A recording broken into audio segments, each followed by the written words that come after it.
सबों को जय मसीह की। प्रभु का धन्यवाद हो आज के दिन के लिए। आइए हम लोग प्रभु के वचन से देखेंगे। इससे पहले हम लोग एक छोटी सी प्रार्थना करेंगे।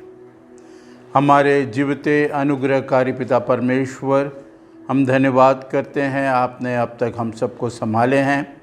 इस समय ऑनलाइन प्यारे प्रभु हमारे प्रिय लोगों के साथ हम लोग जुड़ कर के आराधना करते हैं। प्रभु विनती करते अपने वचन के माध्यम से हम में से प्रत्येक को आशीष प्रदान करें। यीशु मसीह के पवित्र नाम से प्रार्थना को मांगते हैं, सुने और ग्रहण करें, आमीन। आज हम परमेश्वर के वचन से प्रेरितों के काम उसके 13वें अध्याय और उसके पहले और दूसरे पद पर हम लोग विचार करेंगे। प्रेरितों के काम उसके 13वें अध्याय पहले और दूसरे पद पर हम लोग विचार करेंगे। अन्ताकिया की कलीसिया में कई भविष्यवक्ता और उपदेशक थे, जैसे बरनबास और शमौन जो निगर कहलाता है, और लूकियुस कुरेनी, और चौथाई देश के राजा हेरोदेस का दूत भाई मनाहेम और शाऊल। जब वे उपवास सहित प्रभु की उपासना कर रहे थे तो पवित्र आत्मा ने कहा, मेरे लिए बरनबास और शाऊल को उस काम के लिए अलग करो जिसके लिए मैंने उन्हें बुलाया है। परमेश्वर के धन्यवाद हो। अन्ताकिया की कलीसिया के विषय में हम लोग पढ़ते हैं कि अन्ताकिया की कलीसिया में कितने उपदेशक, भविष्यवक्ता और उपदेशक थे। और फिर आया अर्थात बरनबास। हम कलीसिया के विषय में थोड़ा जानने के लिए प्रयत्न करेंगे। कलीसिया, ये अन्ताकिया की कलीसिया जो है, ये आत्मिक बातों में काफ़ी उन्माद है, बढ़े हुए हैं, और यहाँ के लोग उपवास प्रार्थना करते हैं। कलीसिया में ये होना चाहिए। कलीसिया जो शब्द है, ये एक यूनानी शब्द है कलीसिया, जिसका इक्कलीसिया करके यूनानी में है, और जिसका अर्थ है बाहर बुलाए हुए लोग या चुने हुए लोग। इसका अर्थ ही होता है कलीसिया का कि चुने हुए लोग, बाहर बुलाए हुए लोग। प्रियो, हम चुने हुए हैं और हम अंधकार से अद्भुत ज्योति में बुलाए हुए लोग हैं। जो पत्रस इस बात को कहता, पहला पत्रस 2 अध्याय और 9 पद में वहाँ लिखा है, तुम अंधकार में से अद्भुत ज्योति में बुलाए गए हो और इसीलिए ज्योति के गुण को प्रकट करो। कलीसिया का ये कर्तव्य बनता है कि मसीह के गुण को प्रकट करना, मसीह के विषय में प्रकट करना, बोलना, ये कलीसिया का जिम्मेदारी है। अब कलीसिया जो है वो इसको बहुत महत्वपूर्ण बातें हैं कलीसिया, जिसको हम लोग समझने के लिए प्रयत्न करेंगे। यद्यपि यीशु मसीह ने ऐसे कहे हैं। मत्ती रचित सुसमाचार उसके 16वें अध्याय में पतरस से जब बातचीत कर रहे थे, 16 और उसके 18 पद में पतरस से जब बातचीत कर रहे थे तो यीशु मसीह ने कहा, मैं तुमसे कहता हूँ कि तुम पतरस हो, योना के पुत्र शमौन पतरस हो, और मैं अपनी कलीसिया इस पत्थर पर बनाऊंगा। प्रियो, मैंने इससे पहले भी कई बार इस बात पर चर्चा की है और मैंने बतलाया है। कई लोग ऐसा सोचते हैं कि पतरस के ऊपर चर्च बना है या पतरस ही है जो चर्च का फाउंडर, कहेंगे नींव है। मेरे प्रियो, ये हम भूल में हैं। हम परमेश्वर के वचन से जब देखेंगे तो कलीसिया जो है यीशु मसीह के क्रूस पर चढ़ाए जाने से और उसके पसली से जो लहू और पानी बहा है, वहाँ से कलीसिया कायम हुई है। पतरस निश्चित रूप से पेंतिकोस्त के दिन प्रभु का वचन प्रचार किया और 3000 लोग उनमें मिले, लिखे हैं 3000 लोग उनमें मिल गए। ये जो उनमें है, अंग्रेजी में लिखा है चर्च।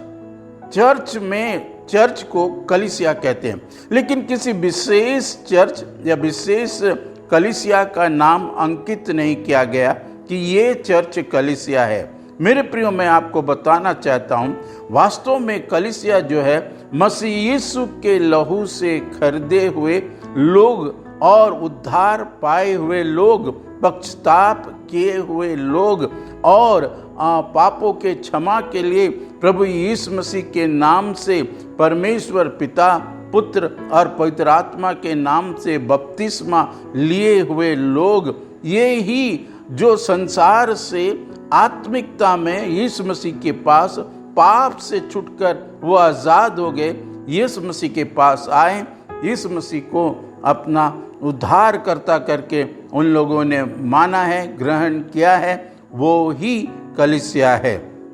अगर हम पतरस से पूछें कि आप बताइए, क्या कलीसिया आप में कायम है? क्या आप कलीसिया का फाउंडर हैं? तो वो कहेगा नहीं।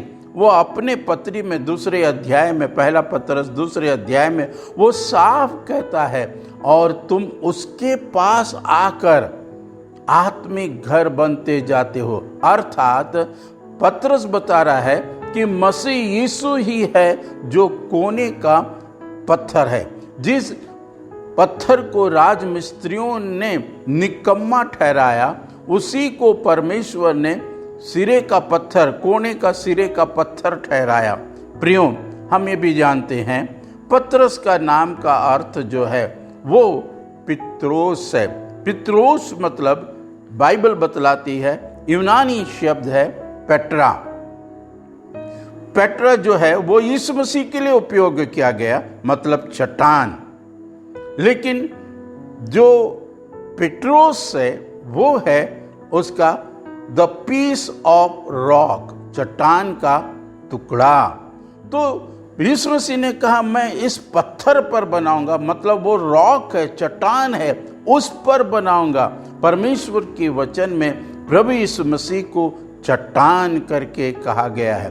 पुराने नियम में भी देखेंगे, नए नियम में भी देखेंगे, जो पौलुस इस बात को कहता है, कुरिन्थियों के मंडली में कहता है कि और वो चट्टान हमारे साथ साथ चलता रहा, या हमारे बाप दादों के साथ साथ चलता रहा, वो प्रभु यीशु मसीह को वो चट्टान कहा गया है। मेरे प्रियो, तो प्रभु यीशु मसीह के द्वारा ये कलीसिया कायम हुई, और जो लोग उद्धार पाते हैं वो कलीसिया में मिलाए जाते हैं। ना कि पतरस के नाम से लोगों को उद्धार मिलती है, ना कि पतरस के नाम से पापों की क्षमा है, परंतु पापों की क्षमा यीशु मसीह के नाम से है, और प्रभु यीशु मसीह में वो कलीसिया कायम हुई है। मैं अपनी कलीसिया इस पत्थर पर बनाऊंगा, प्रभु यीशु मसीह ने कहा।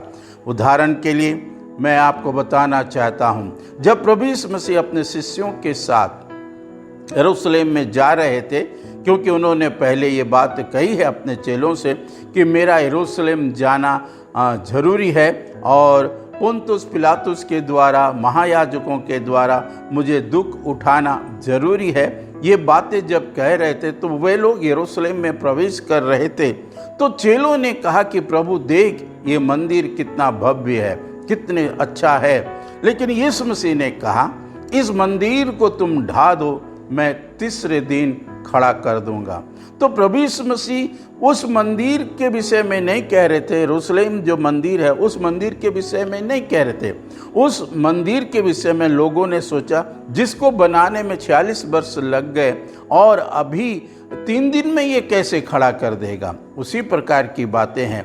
प्रभु यीशु मसीह ने कहा, मैं अपनी कलीसिया इस चट्टान पर बनाऊंगा। प्रभु यीशु मसीह ने कहा, यदि तुम इस मंदिर को ढा दोगे, तो मैं अपने विषय में कह रहा, इस मंदिर को ढा दोगे तो मैं तीसरे दिन इसको खड़ा कर दूंगा। मेरे प्रियो, हमें समझने की आवश्यकता है कलीसिया क्या है, कलीसिया कौन लोग से मिलकर के कलीसिया होती है। इसीलिए यहाँ अंतकिया की कलीसिया के विषय में लिखा है।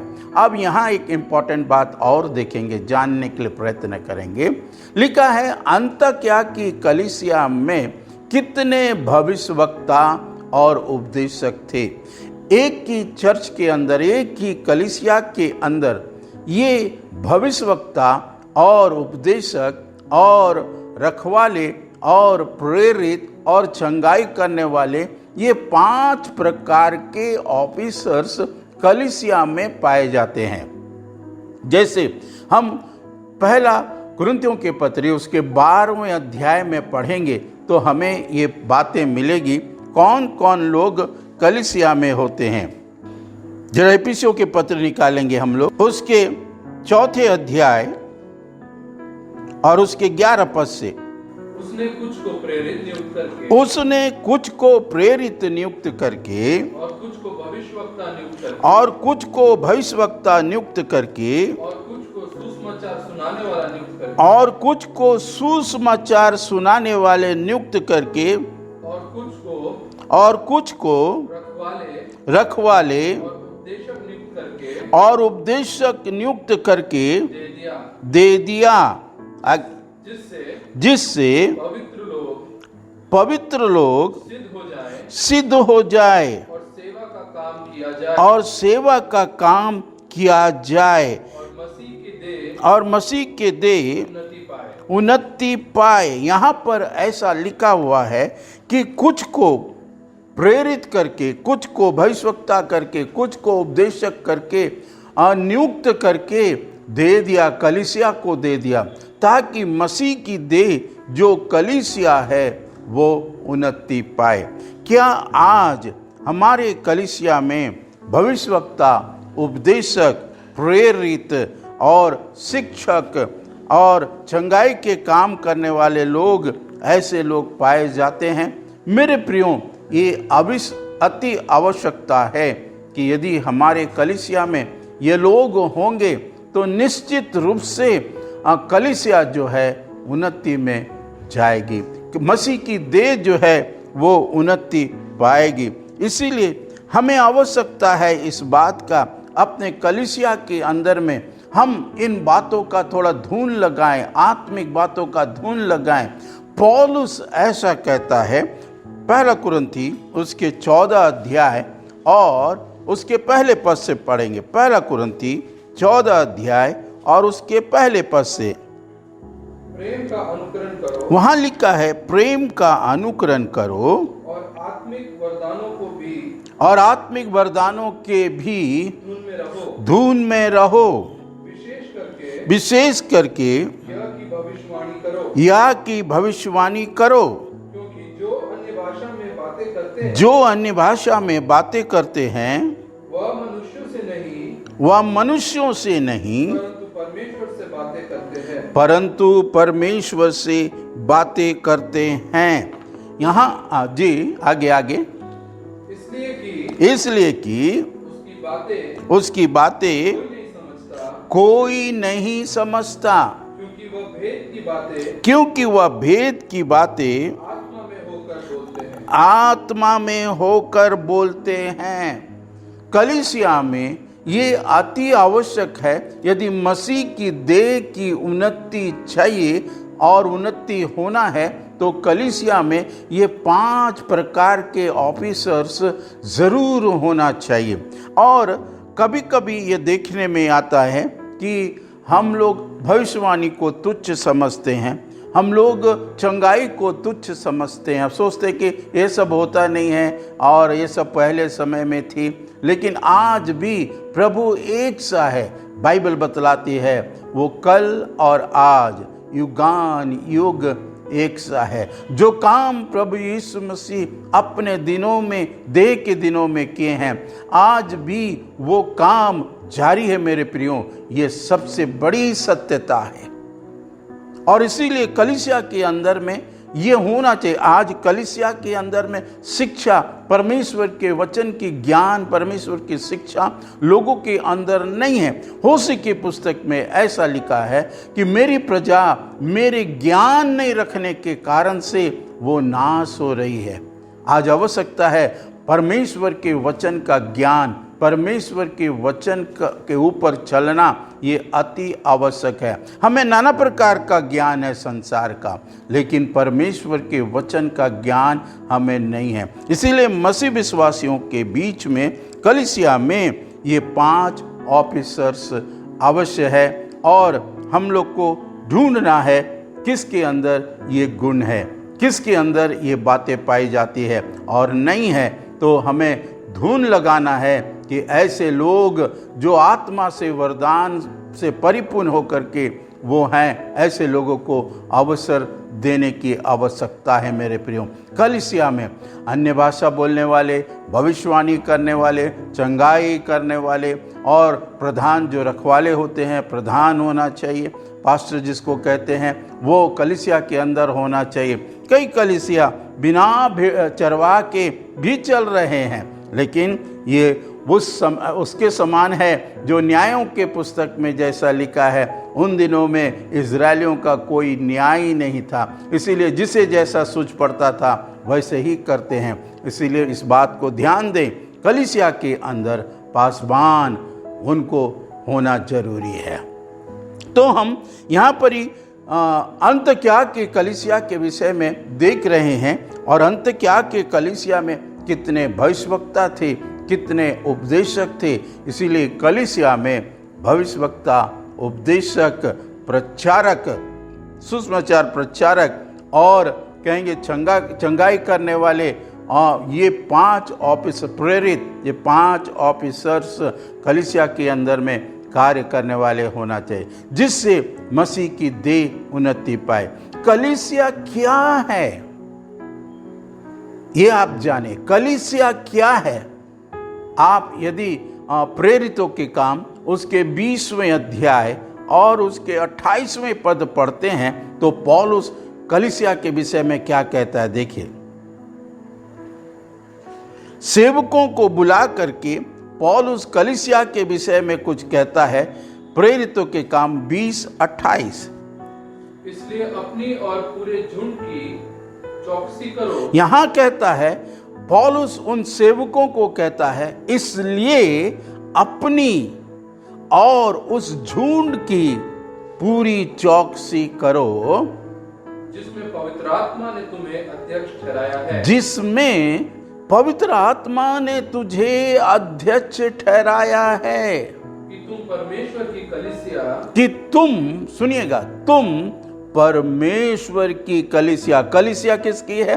परमेश्वर की कलीसिया, मसीह यीशु के लहू के द्वारा। आगे ऐसे लिखा है, की रखवाली करो। परमेश्वर की कलीसिया की रखवाली करो। आप पास्टर लोग, हम सेवक लोग, पास्टर लोग, हम एक रखवाले हैं और कलीसिया के रखवाले हैं, भेड़ों के रखवाले हैं। हम चरवाहा हैं, लेकिन महान चरवाहा, उत्तम चरवाहा हमारा प्रभु यीशु मसीह है। इस शब्द को कंप्लीट करेंगे। जी हाँ, लिखा है तुम परमेश्वर की कलीसिया की रखवाली करो। आगे, जिसे उसने अपने लहू से मोल लिया है। Praise the Lord. जिसे उसने अपने लहू से मोल लिया है। तो कलीसिया जो है मसीह यीशु के लहू के द्वारा मोल लिए गए लोग हैं। इसीलिए पहला कुरिन्थी 6वें अध्याय उसके 20 पद में भी ऐसा ही लिखा है, तुम दाम दे करके मोल लिए गए हो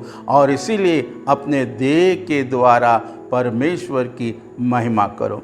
ये लिखा है यहाँ पर जो हम लोग 20 पद को पढ़ रहे थे, 20 अध्याय के 28 पद को पढ़ रहे थे प्रेरितों के काम में, उसमें लिखा है यीशु मसीह ने जिसे अपने लहू के द्वारा तुम्हें मोल लिया है, यही है एक कलीसिया जिसको यूनानी में कहते हैं। यही है कलीसिया जो लहू के द्वारा, मसीह यीशु के बेशकीमती लहू के द्वारा हम मोल लिए गए, उसी को कलीसिया कहते हैं मेरे प्रियो।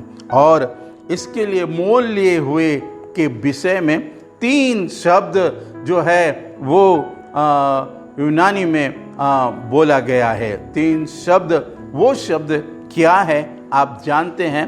पहला शब्द ये है जिसको कहते हैं एगाराजो। एगाराजो जो यूनानी शब्द है वो एगाराजो है। दूसरा है एक्स एगाराजो और तीसरा है लुत्रो।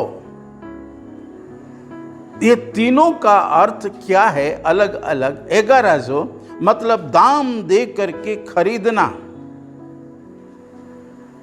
दाम दे करके खरीदना, और एक्स एगाराजो का मतलब है जिस वस्तु को, जिस चीज को खरीदा है उसको वहां छोड़ना नहीं, उसको उस बाजार से, उस स्थान से बाहर निकालना।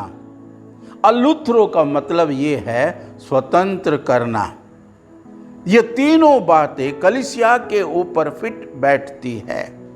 यीशु मसीह ने हमें दाम दे करके मोल लिया है, और इतना ही नहीं वरन हमको पाप से, अंधकार में से, शैतान के गुलामी में से हमको बाहर, उस बाजार से, उस परिस्थिति से हमको बाहर निकाला है। और इतना ही नहीं कि निकाल करके वो बांध करके हमें रखा है या गले में रस्सी डाल करके हमको बरब्बस कहेंगे जबरन पकड़ करके रखा है, ऐसा ही नहीं है। लेकिन गलातियों के पत्री के अनुसार 5वें अध्याय, गलातियों के पत्र 5वें अध्याय पहले पद के अनुसार मसीह ने तुम्हें स्वतंत्रता के लिए स्वतंत्र किया है, लिखा है। ये पढ़ेंगे गलातियों के पत्री 5वें अध्याय उसका पहला पद। मसीह ने स्वतंत्रता के लिए, मसीह ने स्वतंत्रता के लिए हमें स्वतंत्र किया है, हमें स्वतंत्र किया है। अतः इसी में स्थिर रहो, इसी में, इस स्वतंत्रता में स्थिर रहो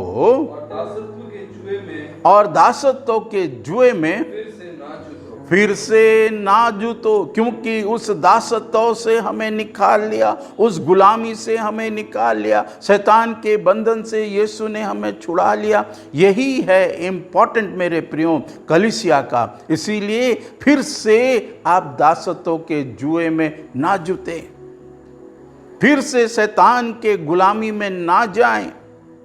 यीशु मसीह ने क्या है, दाम दे करके हमें मोल ले करके उस स्थान से निकाल लिया है और हमें स्वतंत्र किया है। हम स्वतंत्रता के लिए स्वतंत्र हैं मेरे प्रियो।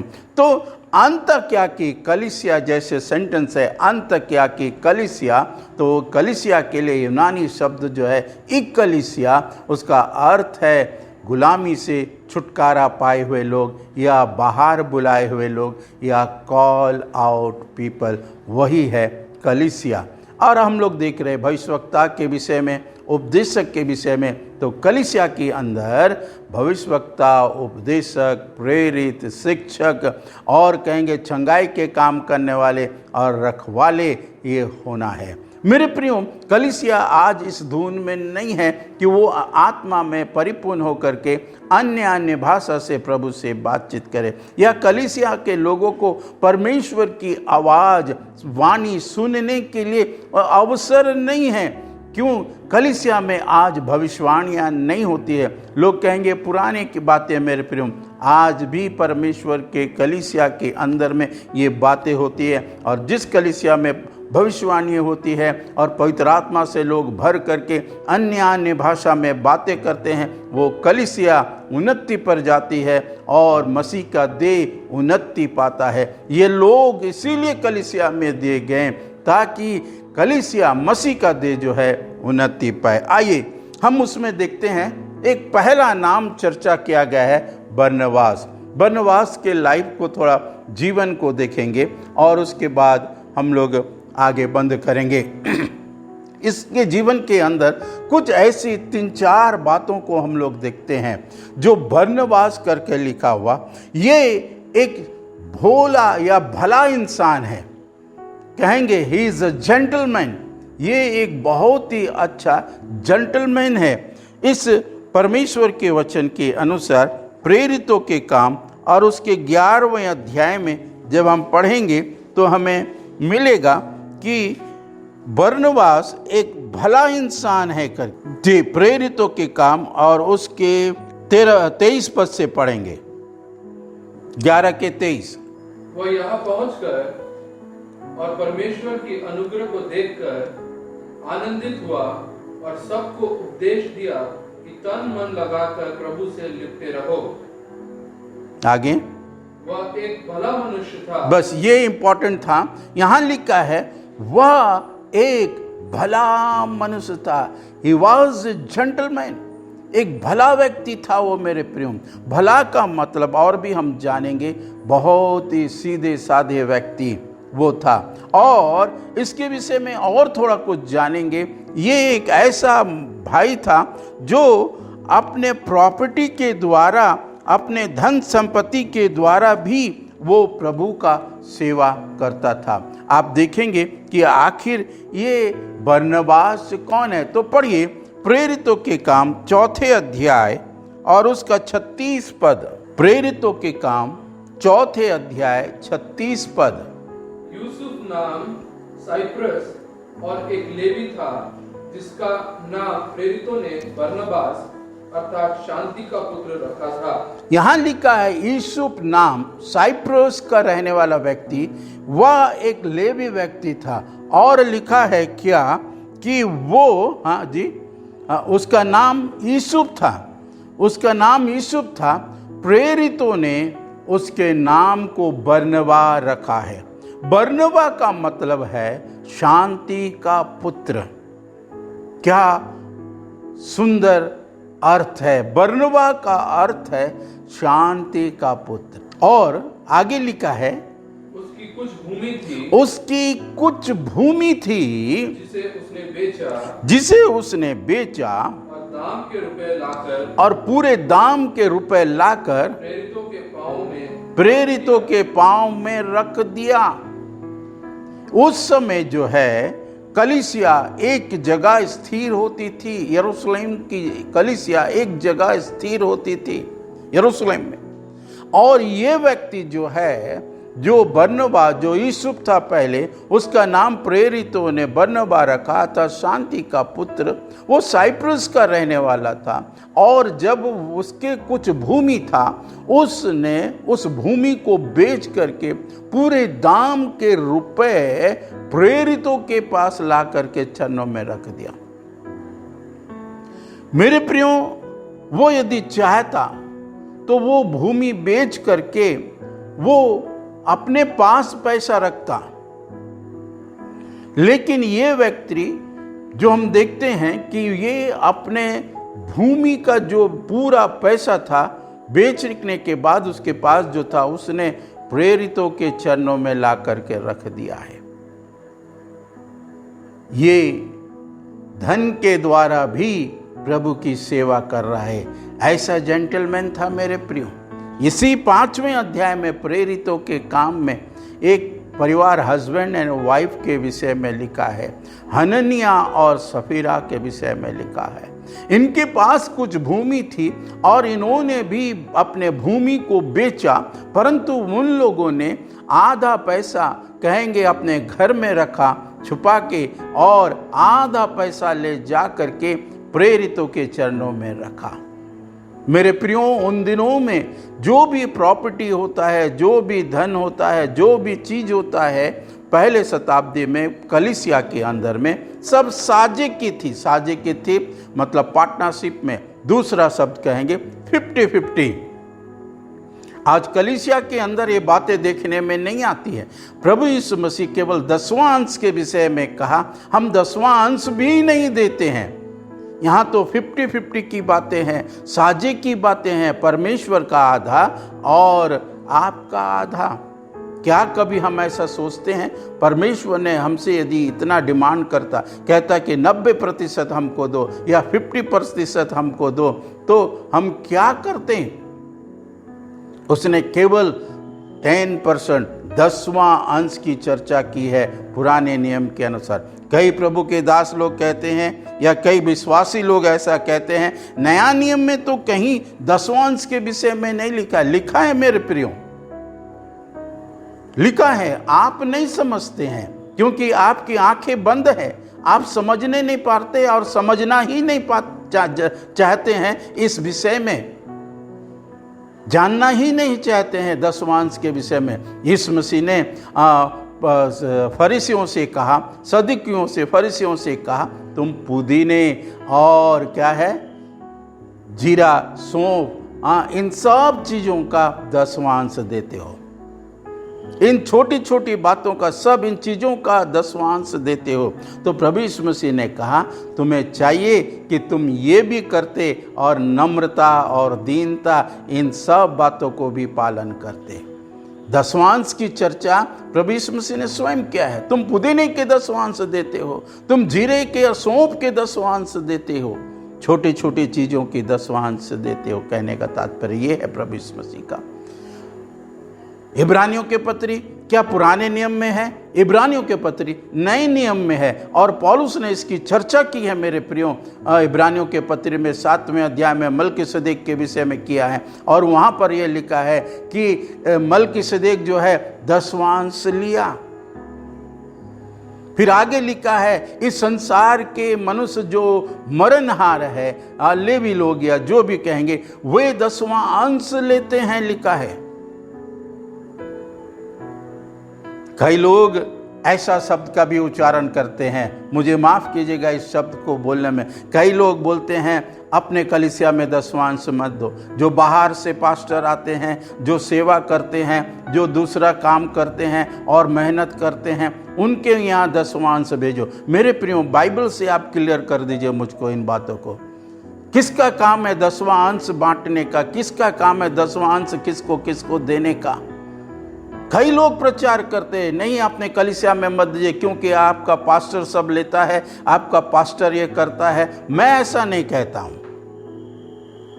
प्रभु आपसे हिसाब लेगा। पास्टर क्या करता है क्या नहीं करता है वो आपकी जिम्मेदारी नहीं है, वो कलीसिया या पास्टर को खुद लेखा देना पड़ेगा उस 10वां अंश के विषय में। पास्टर को ज्ञात होता है कि उसको क्या करना है क्या नहीं करना है। कई लोग ऐसा सोचते हैं कि पास्टर को अपने चर्च में 10वां अंश मत डालो। मैं आपको एक बात पूछना चाहता हूं, जिस होटल में आप खाते हैं बिल वहां पे करते हैं या जो और हाई क्लास 2 स्टार और 3 स्टार होटल है वहां जाके पे करते हैं? जो पास्टर आपके लिए परिश्रम करता है, जो पास्टर आपके लिए रात और दिन प्रार्थना करता है, जो पास्टर आपके घर विजिट करता है, हर परिस्थिति में आपके पास पहुंचता है, आपके लिए प्रार्थना करता है, आप उसको 10वां अंश अपने चर्च में या उसको नहीं दे करके आप दूसरे को देते हैं। 10वां अंश का हिस्सा दूसरे को नहीं दे सकते आप। इसीलिए मलाकी के पुस्तक में लिखा है, सारा 10वां अंश परमेश्वर के भंडार में, मतलब सारा 10वां अंश भंडार में ले आओ। स्टोर में लिखा हुआ है। आपका घर का स्टोर, आपका चर्च का स्टोर कहाँ है? आप जब राशन लाते हैं अपने घर का, अपने परिवार के लिए, तो क्या आप दूसरे के घर में रखते हैं या दूसरे के स्टोर में रखते हैं? ऐसा नहीं है मेरे प्रियो, ऐसा नहीं है। उन दिनों में सब कुछ साझे की थी। प्रभु इन दिनों में साझे की डिमांड नहीं करता है, 50-50 का डिमांड नहीं करता है। 50 केवल कहता है, प्रभु यीशु मसीह केवल कहते हैं क्या है, 10वां अंश केवल हमको 1/10 ही दो। प्रभु के लिए आपको इतना, और वो 10वां अंश आपका हक नहीं बनता उसमें कि आप खर्च करें या उस पैसे को दूसरे काम में लगाएं। कई लोग ऐसा भी बोलते हैं, इसके लिए भी मैं किसी के विरोध में नहीं हूँ, कई लोग ऐसा भी बोलते हैं प्रिंटिंग काम के लिए इसके लिए दे दो, फलाना सेवक आया उसको दे दो, थोड़ा उसको और थोड़ा अपने चर्च में। नहीं मेरे प्रियो, बाइबल में कहीं ऐसी चर्चा नहीं है। आपके पास 90% बचता है, उस 90% से आप देंगे तो आशीष पाएंगे। Praise the Lord. 10वां अंश तो प्रभु का है और वो आपके भंडार में, चर्च के भंडार में जाना चाहिए। और क्या है परमेश्वर के वचन के अनुसार कि आप आशीषित होंगे। आप यदि उस 90% से निकाल करके किसी प्रभु के दास को कुछ देते हैं, यू विल बी ब्लेस्ड, आप आशीषित होंगे, आपको परमेश्वर आशीष देगा। बहुत बातें हैं आगे, अभी समय नहीं है इसके बयान करूं। तो हम लोग यहाँ पढ़ते हैं प्रेरितों के काम 11वें, अभी हम लोग 4थे अध्याय में थे और वहाँ पर हम लोगों ने देखा कि ये व्यक्ति अपने दाम का रुपए ला करके सीधे प्रेरितों के चरणों में रख दिया। और हम लोग 5वें अध्याय में देखते हैं हनन्याह और सफीरा, इन लोगों ने आधा पैसा रख करके और प्रेरितों के चरणों में ला करके दे दिया। तो पतरस ने उससे पूछा, हनन्याह से पूछा, क्या है हनन्याह, तूने इतने में ही बेचे हैं? वो कहता हाँ। तो पतरस कहता है, तूने परमेश्वर से भी और पवित्र आत्मा से तूने झूठ बोला। और जैसे उसने कहा, लिखा है वो वहीं पर गिर करके मर गया, उसका डेथ हो गया वहां पर। उसके बाद उस पैसे को लेकर के ये लोग उसके घर गए, कलीसिया के लोग, जवान लोग घर गए। जो जवान लोग हनन्याह को दफना करके आए हैं, वे लोग उसके घर गए और वहाँ खड़े हुए द्वार पर और आवाज़ लगाया सफीरा को, और वो जो हनन्याह का पत्नी है वो आई और उससे भी पूछा गया, क्या तुम लोगों ने इतने पैसे पर ही ज़मीन को बेचा? वो भी कहती है हाँ। पतरस कहता है, हे सफीरा, तुम लोगों ने एका कर लिया है कि पवित्र आत्मा से झूठ बोले, और देख तेरे पति को गाड़ने वाले जवान यहीं द्वार पर खड़े हैं, और वो तुरंत वो भी मर जाती है। आज ऐसा तुरंत जजमेंट नहीं है, लेकिन ये बात सत्य है, जो लोग ऐसा करते हैं उसका आत्मिक मृत्यु होते रहता है और धीरे धीरे धीरे धीरे वो पूरी रीति से, आत्मिक रीति से मर जाता है। मेरे प्रियो, परमेश्वर ने ये कहा था आदम और हवा से मृत्यु के विषय में, जिस दिन तुम ये फल खाओगे तुम मर जाओगे, लिखा है। मेरे प्रियो, क्या आप इस बात को जानते कि उसी दिन वो मर गया? नहीं, आत्मिक रीति से वो मर गए थे। परमेश्वर की महिमा, परमेश्वर की आशीष उनके जीवन से उठ गई थी उस समय। मेरे प्रियो, उसी प्रकार कलीसिया के अंदर भी विश्वासी लोग इस बात को समझें, अगर हम परमेश्वर का हिस्सा नहीं देते हैं तो हम धीरे धीरे मृत्यु के कगार की ओर जा रहे हैं। आगे देखेंगे, ये बरनबास एक भला इंसान था। ये बरनबास अपने कहेंगे धंस के द्वारा भी प्रभु की महिमा करता था।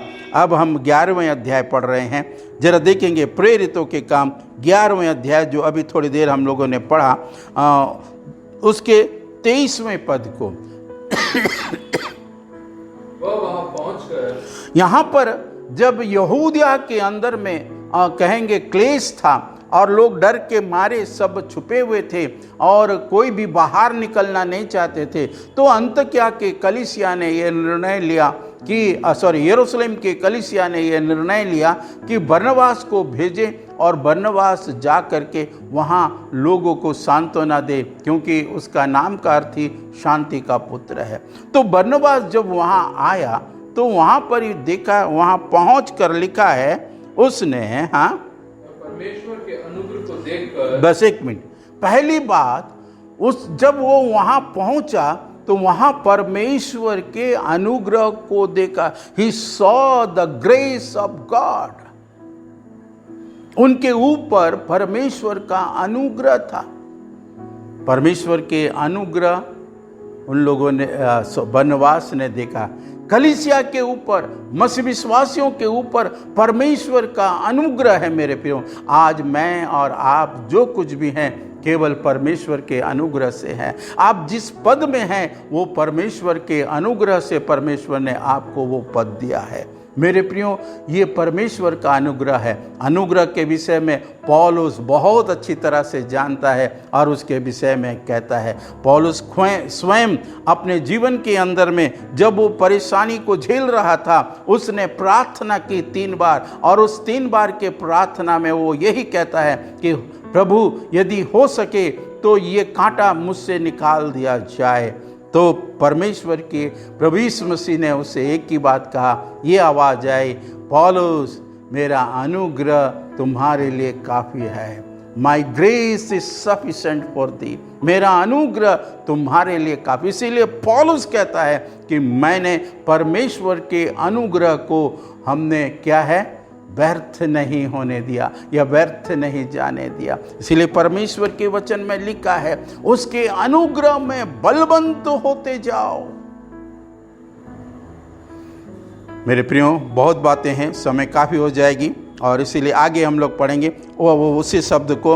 उसने परमेश्वर के अनुग्रह को देखा। उसके पास एक ऐसी आत्मिक शक्ति है, यह आत्मिक दृष्टि है जो परमेश्वर के अनुग्रह को वो देखता है। दूसरी बात लिखा है, और सबको उपदेश दिया, नहीं उसी पद को, अनुग्रह को देखकर वो आनंदित हुआ। वो उसका हृदय ऐसा हृदय है जो प्रभु के अनुग्रह को देख करके वो आनंदित हुआ। आनंदित के लिए एक इब्रानी में एक शब्द है जिसको ग्लैडियोस कहते हैं।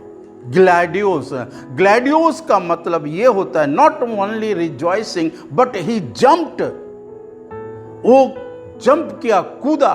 प्रभु यीशु मसीह के विषय में जहां कहीं लिखा है वो आनंदित हुआ, दैट मीन्स ही जंप्ड, वो कूदा। जैसे एक बच्चे को कोई चीज़ मिल जाता है और जब वो उसकी इच्छा के अनुसार मिल जाता है तो वो पकड़ करके उछलता है, कूदता है और आनंदित होता है और चिल्लाता है।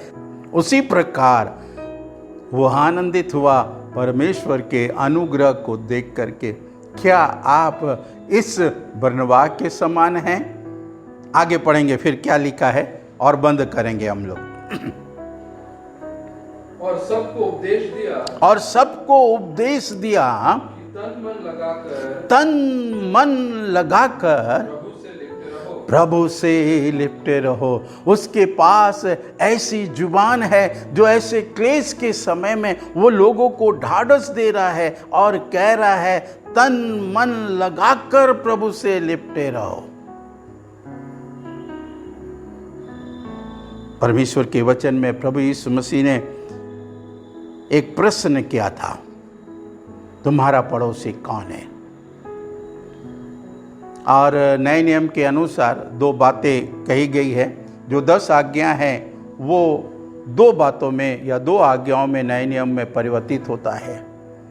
पहला जो आज्ञा है कि तू अपने प्रभु परमेश्वर से सारे तन से, सारे मन से, सारे धन से उससे प्रेम करो या लिपटे रहो। और दूसरी आज्ञा है अपने पड़ोसी से अपने समान प्रेम करो। ये 2 आज्ञा हैं। वहाँ ऐसा लिखा है कि अपने प्रभु परमेश्वर से तन मन से, और दूसरी जगह भी लिखा है तन से, मन से, बुद्धि से और सारे शक्ति से प्रभु से प्रेम करने के विषय में। क्या हम ऐसा करते हैं? यदि नहीं तो हम इस वनवास के जीवन से सीखें और हमारा जीवन में हम दूसरे को भी यही कहें, तन मन लगा करके प्रभु से लिपटे रहे। प्रभु आप में से हर एक को आशीष प्रदान करें। प्रभु ने चाहा तो आने वाले सप्ताह फिर इसी बात पर हम लोग आगे बढ़ेंगे, उसके जीवन को देखेंगे कि वो कैसा व्यक्ति है। पहली बात हमने देखा, उसके पास ऐसी दृष्टि है जो परमेश्वर के अनुग्रह को देखा। वो एक भला मनुष्य है जिसके जीवन में हमने देखा कि वो अपना धन के द्वारा प्रभु की सेवा की। दूसरी बात हम देखते हैं कि वो आनंदित हुआ। तीसरी बात हम देखते हैं कि वो उनको ढाढ़स बंधा रहा और कह रहा कि तन मन लगा करके प्रभु से लिपटे रहो। प्रभु ने चाहा तो आने वाले सप्ताह में इसको और कंटिन्यू करेंगे। प्रभु आप में से प्रत्येक को, हम में से प्रत्येक को आशीष प्रदान करे, बरनबा के समान हमारा जीवन हो जाए। आइए हम प्रार्थना में जाएंगे। हमारे सामर्थी और अनुग्रहकारी पिता परमेश्वर, हम धन्यवाद देते हैं आपके उपस्थिति के लिए, इन वचनों के लिए प्यारे प्रभु जी, जो हमें अवसर प्राप्त हुआ कि मैं आपके वचन की सेवकाई कर सकूं। ऑनलाइन जितने हमारे सुनने वाले भाई बहन हैं, प्रत्येक को आशीष प्रदान करें और उनका जीवन बरनबास के समान बन जाए, ताकि प्यारे प्रभु जी वो आपकी सेवा और कलीसिया के उन्नति का कार्य और प्रभु आगे बढ़ सके, कर सके। ऐसा अनुग्रह प्रदान कर हम में से प्रत्येक के साथ होइए। यीशु मसीह के नाम से प्रार्थना को मांगते हैं, सुने और ग्रहण करें। आमीन। प्रार्थना करेंगे आशीष वचन।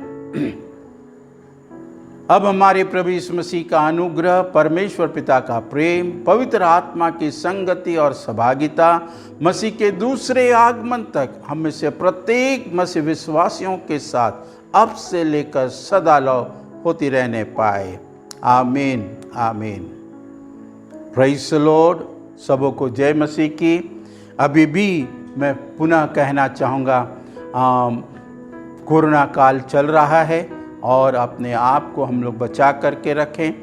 कहेंगे इस प्रकार से सेफ्टी अच्छा है, और मैं कहूँगा मास्क ज़रूर पहने जब बाहर निकलते हैं, और जब घर के भीतर प्रवेश करते हैं सैनिटाइज़र से अपने हाथ को सैनिटाइज करें और अच्छी तरह से हाथ को धोएं और एक दूसरे के साथ जय मसीह की बोलें और प्रभु से प्रार्थना करते रहें। और प्रभु इस नए वर्ष में हम सबको संभाले और उसकी सेवा में हम आगे बढ़ते चले जाएं। और यदि आप कोई भी किसी प्रकार की परेशानी में हैं और आप चाहते हैं कि हम लोग आपके लिए प्रार्थना करें, निश्चय कमेंट बॉक्स पर लिखें, हमारी ये समस्या है, हमारे लिए प्रार्थना करें। निश्चित रूप से हम लोग प्रार्थना करेंगे और प्रभु उस प्रार्थना का उत्तर देगा। सबों को जय मसीह की।